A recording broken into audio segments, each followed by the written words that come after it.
Hello everyone guys, आज के इस वीडियो में हम बात करने वाले हैं फॉर्म 15G और फॉर्म 15H क्या है, दोनों में क्या अंतर होता है, इस फॉर्म को कौन भरता है और क्यों इस फॉर्म को भरा जाता है। तो आपको इस वीडियो में फॉर्म 15G और फॉर्म 15H की पूरी जानकारी मिलने वाली, तो इस वीडियो को आप पूरा देखते रहिए। तो देखिए, सबसे पहले बात आती है कि भाई फॉर्म 15G और फॉर्म 15H क्या है। तो देखो, होता क्या है कि बैंक में आपको क्या है मिलता है इंटरेस्ट। बैंक में जो भी आप पैसा जमा करते हैं तो उस पर आपको मिलता है इंटरेस्ट। अब उस इंटरेस्ट पे लगता है टैक्स। अब उस इंटरेस्ट पे क्या लगता है, टैक्स। उसी टैक्स को बचाने के लिए फॉर्म 15G और फॉर्म 15H भरा जाता है। अब क्वेश्चन ये है कि भाई फॉर्म 15G कौन भरता है और फॉर्म 15H कौन भरता है। तो देखो, जिस व्यक्ति की उम्र 60 साल से कम होती है, जिस व्यक्ति की उम्र 60 साल से कम होती है, जो आपके आते हैं नॉर्मल सिटीजन में, वो लोग भरते हैं फॉर्म 15G। और जिन व्यक्तियों की उम्र क्या है 60 साल से ज़्यादा होती है, वो आते हैं सीनियर सिटीजन में और वो भरते हैं फॉर्म 15H। अब यहाँ पर बात आती है कि भाई इस फॉर्म को कब भरा जाता है। इस फॉर्म को कब भरा जाता है, तो देखो, इस फॉर्म को तब भरा जाता है जब आप इनकम टैक्स स्लैब रेट में क्या है 0% पे आते हैं। मतलब आप पर जब कोई भी टैक्स नहीं लगता है तो आप इस फॉर्म को क्या फिल करते हैं। जैसे सपोज करो कोई पर्सन है, अब कोई पर्सन है, अब उस पर कोई भी टैक्स नहीं लग रहा है गवर्नमेंट के द्वारा।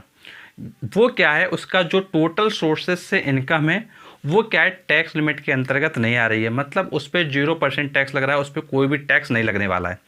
अगर उस व्यक्ति पे कोई भी टैक्स नहीं लगने वाला है तो वो क्या करेगा, अपने बैंक इंटरेस्ट पर लगने वाले टैक्स को बचाने के लिए वो क्या करेगा, फॉर्म 15G या फॉर्म 15H को क्या है फिल कर देगा। अब बात आती है क्यों फिल करते हैं, तो बात यही है कि भाई टैक्स बचाने के लिए फिल करते हैं। अब बात आती है कि भाई इस फॉर्म को कब भरना चाहिए या क्या सभी लोगों को भर देना चाहिए। तो देखो, इस फॉर्म को भरने के लिए कुछ चीज़ें हैं, उसको समझना बहुत ज़्यादा इंपॉर्टेंट है।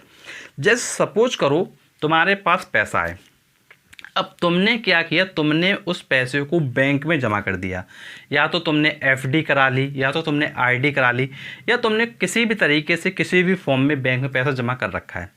अब आपको क्या है, बैंक देगी ब्याज, जिसको आप कहते हैं इंटरेस्ट। अब जब बैंक आपको ब्याज देगी तो ब्याज की क्या है लिमिट है।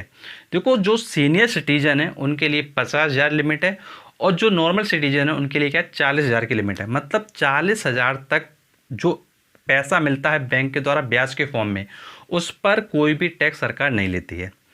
और जो आपके सीनियर सिटीजन होते हैं उन पर क्या है 50,000 की लिमिट है, तो 50,000 तक कोई टैक्स नहीं लेती है सरकार। अब लेकिन ये लिमिट 40,000 या फिर 50,000 से ऊपर जाती है। जब ये लिमिट क्या है क्रॉस करती है, तो जितना भी इंटरेस्ट होता है उस पर गवर्नमेंट क्या है टैक्स लेती है। गवर्नमेंट क्या करती है, टैक्स लेती है। अब देखो, जब गवर्नमेंट आपसे टैक्स लेगी तो आप उसी टैक्स को बचाना चाहते हो। क्यों बचाना चाहते हो, क्योंकि भाई तुम्हारी जो टोटल इनकम है वो क्या है टैक्स स्लैब के अंतर्गत नहीं आ रही। मतलब आप 0% टैक्स स्लैब में आ रहे हो। जब आप 0% टैक्स स्लैब में आ रहे हो तो आपकी जो इनकम है उस पर टैक्स क्या है गवर्नमेंट को नहीं लेना चाहिए। और ये आप क्या है बताओगे कैसे, ये आप कैसे बताओगे, ये आप बताओगे फॉर्म 15G भर के या फिर फॉर्म 15H भर के। तो ये आप गवर्नमेंट को बताते हो कि भाई मैं क्या है, जो हमारी टोटल इनकम है ऑल सोर्सेज से, वो क्या है 0% टैक्स स्लैब रेट के अंतर्गत आती है।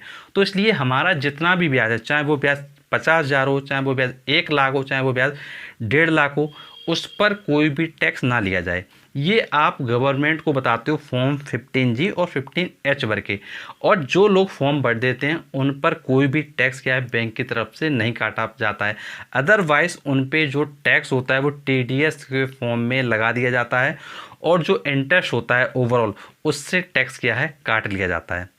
तो इस टैक्स को बचाने के लिए अब यहाँ पर क्वेश्चन ये आता है कि भाई अगर हमने फॉर्म 15G या फॉर्म 15H नहीं भरा या हमको नॉलेज नहीं थी तो भाई हम नहीं भर पाए, तो उस सिचुएशन में क्या करेंगे।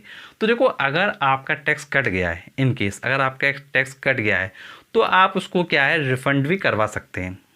अब उसको रिफ़ंड करवाने का तरीका होता है कि भाई ITR आपको भरना पड़ता है, इनकम टैक्स रिटर्न।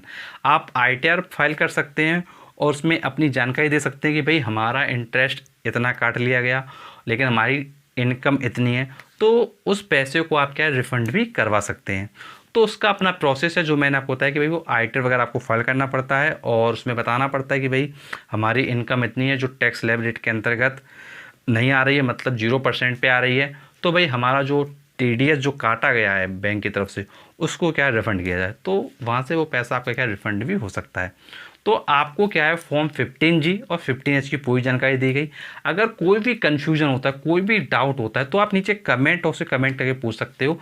और ऐसी वीडियो देखने के लिए आप प्लेलिस्ट में जा सकते हैं। प्लेलिस्ट का नाम है बैंक एफडी आईडी। इस प्लेलिस्ट में आपको बैंकिंग अवेयरनेस के सारे वीडियो मिल जाएंगे, जहां पर आपको बहुत ही इंटरेस्टिंग वीडियो मिलेंगे।